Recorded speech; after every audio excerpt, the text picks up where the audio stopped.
துன்பத்திற்கு மருந்து எது என்றால், துன்பத்திற்கு மருந்து மகிழ்ச்சி தாங்க, சிரிப்பு தாங்க.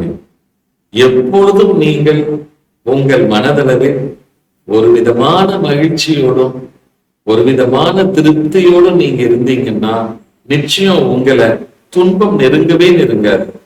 அப்ப துன்பம் யார நெருங்கும் அப்படின்னு கேட்டா, யார் யாரெல்லாம் மனதளவில் பலவீனமாக, மனதளவில் கவலையோட, மனதளவில் கஷ்டத்தோட இருக்காங்களோ கண்டிப்பா அவங்களை குறி வச்சு துன்பம் தாக்கும்.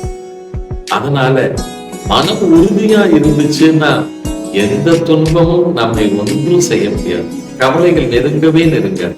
அதனால எப்பொழுதும் உங்களுடைய மனதை நீங்கள் உறுதியாகவும் தூய்மையாகவும் வைத்திருங்கள். கவலை இல்லாம நீங்க மகிழ்ச்சியா வாழுங்க. ஆத்ம நமஸ்காரங்கள். வாழ்க வளர்க.